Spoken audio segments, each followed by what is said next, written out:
दिल्ली की मुख्यमंत्री रेखा गुप्ता पर जानलेवा हमले की साजिश को लेकर अब एक बड़ा खुलासा सामने आया है।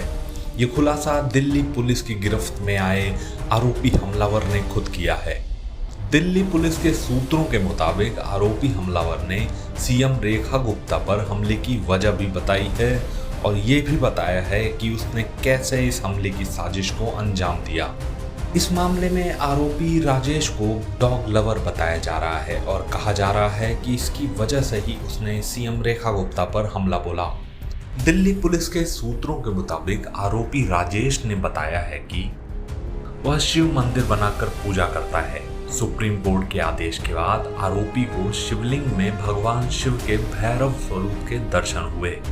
भैरव स्वरूप में आए कुत्ते ने उसे दिल्ली जाकर अपनी बात रखने के लिए कहा।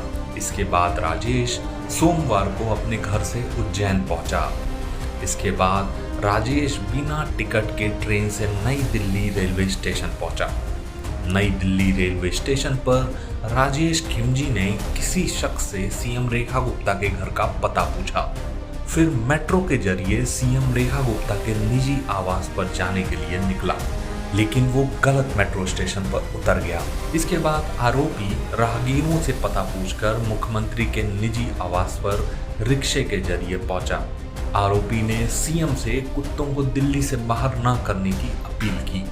सीएम ने उसकी बात अनसुनी कर दी, जिसके बाद उसने मुख्यमंत्री पर हमला कर दिया। पुलिस सूत्रों के मुताबिक आरोपी राजेश ने पुलिस पूछताछ में बताया है कि सीएम रेखा गुप्ता के सामने अपनी समस्या बताकर वो शाम की ट्रेन से वापस गुजरात जाने वाला था। आरोपी राजेश की बात करें तो वो गुजरात के राजकोट का रहने वाला है। राजेश के पड़ोसियों ने भी उसको लेकर कई बड़े खुलासे किए हैं। सर, क्या मामला है? आप राजेश भाई को कितने सालों से जानते हैं? क्या 5-6 साल से जानते हैं, कभी कोई दिक्कत नहीं है और मगज भी अच्छा है, कोई दिक्कत नहीं है। और गाय के लिए चारा या रोटी सब मांग मांग के खिलाता है, कुत्ते को खिलाता है, बस ऐसा ही स्वभाव है। और शंकर भगवान का भक्त है और कोई दिक्कत नहीं है। और प्राणी प्रेमी है? हाँ, प्राणी प्रेमी। तो एनिमल के ये डॉग के लेके उन्होंने क्या कुछ मुहिम छेड़ी की या तो कुछ ऐसा सामने आया था? नहीं, अभी तक तो कुछ नहीं सामने आया। उनका मम्मी पापा को बहुत सीधा आदमी, कोई दिक्कत नहीं है अभी तक। इसका भाई भी अच्छा है, छोटा भाई है, शादीशुदा है, रिक्शा चलाता है।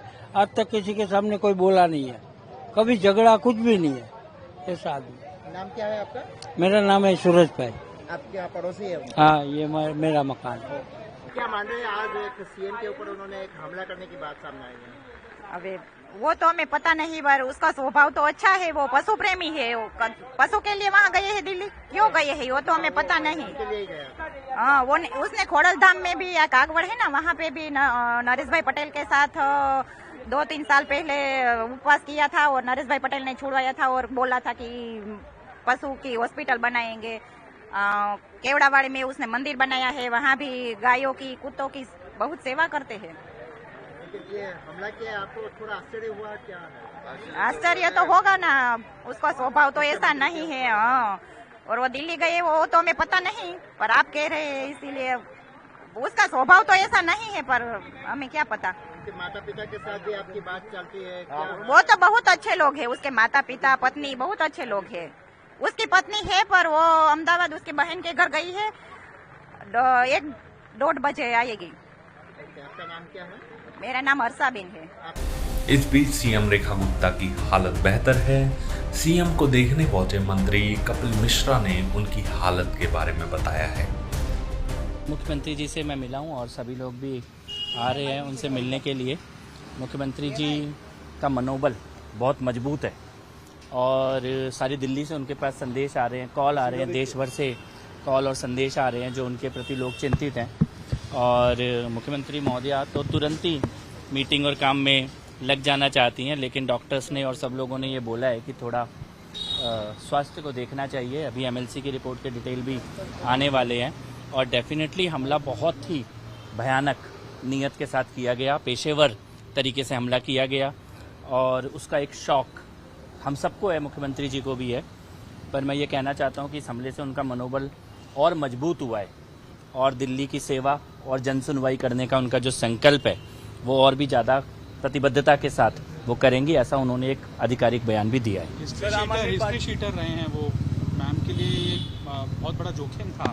नहीं देखिए, उसका जो बैकग्राउंड तक वो ग्रैब करके रखा। उसका जो बैकग्राउंड सामने आ रहा है, ये डेफिनेटली एक पेशेवर अपराधी है।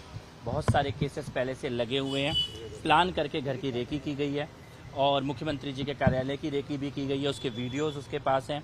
और जिस तरह से बहुत लंबी देर तक मुख्यमंत्री जी को उसने पकड़ा है, गिराया है, मारने की कोशिश की है, वो सब कुछ ये बताता है कि एक खराब नीयत के साथ एक बहुत बड़ा हादसा करने की योजना बनाकर ये व्यक्ति आया था। और ये किसी भी रूप में